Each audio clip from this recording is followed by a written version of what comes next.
and it's come to my attention that there are several flock cameras installed around our town. My resources count over 30 of them, and I have graphics showing where they are. I'd like to be passed around to the guests here tonight so they can see where these cameras are. These cameras utilize AI to track you and your family when you're out in public. They run by a company, Palantir. This company claims that they just record movement of vehicles and they will reduce the crime rate to zero.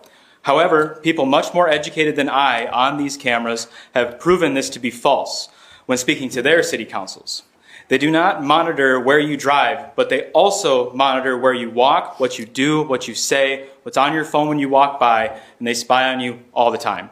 Today I walked around and I noticed the one down by the bridge was pointed towards the courtyard and the field, not towards any roads. So why would it be pointed towards the river, not towards the streets, if it's just to monitor vehicles?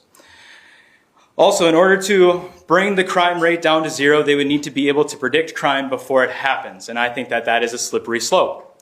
Some cities are discussing adding this AI to police body cameras, which would be constantly monitored by an AI, which would make a judgment call about releasing drones, also controlled by this AI. Again, I see as a very slippery slope, along with the military drones that we've seen used over in Iran and in Ukraine. That is not my biggest problem with these, though. The owner of Palantir, Peter Thiel, is a man mentioned in the Epstein files over 2,200 times, making him the fourth most mentioned individual in the files.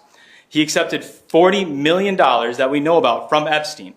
The victims of Epstein and Ghislaine Maxwell were human sex trafficked, reported almost all members consisting of high-profile and ultra-wealthy individuals, and they witnessed murders, ritual sacrifice, and cannibalism of infants. That being the consumption of human flesh and blood. They use code words for their victims like pizza, jerky, and grape soda. I have a hard time believing that any human being could do something so evil. This is something that I would be told in a story about vampires. And I don't know about you, but I think that vampires are meant for campfires. They are supposed to be a mythological being, and they're not supposed to be real, and definitely should not be in charge of the security and safety of our city. I believe that any decent person would say no to giving up their safety and security to someone with such little value of a human life, let alone a potential ultra-wealthy pedophilic vampire in the Epstein files. So the gazebo's right here, right? So I'm trying to capture this area where we have people hanging out.